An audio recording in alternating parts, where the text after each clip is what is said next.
СВР Штип до основното јавно обвинителство во Кочани поднесе кривична пријава против повеќе лица поради постоење основано сомнение дека сториле повеќе кривични дела, злоупотреба на службената положба и овластување и фалсификување исправа.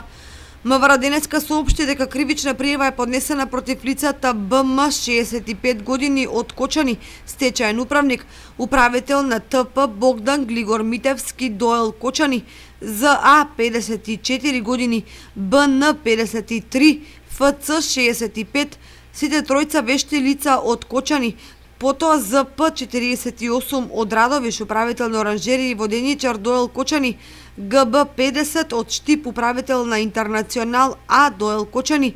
ВП 43 од Куманово, управител на Кобра Секјурити ДОЛ Кочани, ВС 57 од Кичево, управител на Викторија Л и В ДОЛ Кочани, МД 43 од Делчево, управител на ВМА 2011 ДОЛ Делчево,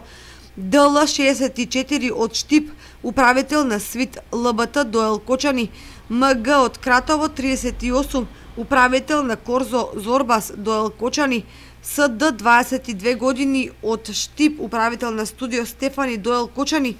СС 53 од Штип, сметководител, КР 64 од Штип, сметководител во ТП Зорица Аџи Николова Ордева, БЗЈ 61 од Куманово, сметководител, ВЈ 59 години од Скопје, сметководител во Владко Консалтинг ДОЛ Кичево, ДМ 59 од Кратово, лиценциран сметководител, и ГД 47 од Штип, лиценциран сметководител.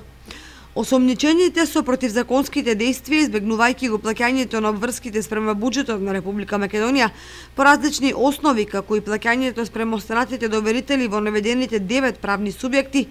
сокриле имот во вкупна вредност од 36.655.657 денари, на кои не пресметале, не пријавиле и не платиле јавни давачки во вкупен износ од 8.720.654 денари. А врз основа на реализирани стечајни постапки и ликвидации на наведените правни субјекти, избегнато е плаќање на претходно утврдени обврски по разни основи, даноци, глоби и слично спрема државата во износ од 4.083.626 денари или се вкупно нанесена штета на буџетот на Република Македонија во вкупен износ од 12.804.280 денари. Првопријавениот во својство на службено лице стечаен управник на правните субјекти оранжерии и воденичар ДОЛ Кочани, СВИТ ЛБТ ДОЛ Кочани, Кобра Секјурити ДОЛ Кочани, Студио Стефани ДОЛ Кочани и Корзо Зорбас ДОЛ Кочани, ВМА 2011 ДОЛ Делчево, Интернационал А ДОЛ Кочани, Викторија Л и В ДОЛ Кочани и Фауст Графика ДОЛ Македонска каменица, искористувајќи ја својата службена положба спротивно на одредбите од Законот за стечај во периодот од јули 2013 година до септември 2014 има возможил на наведените друштва за која е отворена претходна постапка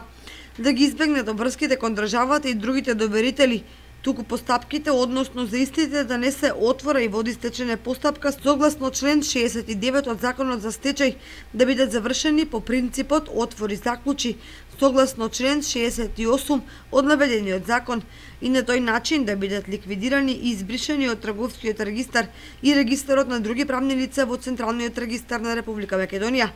Затоа од 5 до 18 пријавениот побарал да изготват наменски фалсификувани годишни сметки во кои незаконски ќе се избришат ставките кои прикажуваат имот на друштвото, односно им сугерирал и дал совети и насоки како тоа да го направат за да може ефикасно и во нивна корист да ја реализира постапката, односно правните субјекти да бидат ликвидирани. Врз основа на така изготвената фалсификувана финансиско-книговодствена документација, првопријавениот изготвил извештај за материјално-финансиската состојба на должници кои ги доставил до Основниот суд во Кочани со констатација дека стечајниот должник не поседува имот со кој може да се покријат трошоците на стечајната постапка и обештета доверителите, поради што дал мислење судот да донесе решение истата да се заклучи по член 68 од Законот за стечај. вештите лица во стечајните предмети со непостапувањето согласно професионалните стандарди, правила и принципи за изготвување на вештачење, предвидени во Законот за вештачење, Законот за сметководство и Правилникот за водење на сметководство, не ги презеле потребните мерки и активности за да утврдат дали стечајните должници поседуваат имот, туку изготвиле вештачење врз основа на фалсификуваната книговодствена документација добиена од правопријавениот, во кој констатирале дека друштвата немаат имот со кој би се покриле трошоците на постапката за стечај и дале мислење истата да се заклучи согласно член 68 од Законот за стечај, со што помогнале на правопријавениот да ја реализира намерата за затворање на стечајните постапки по принципот отвори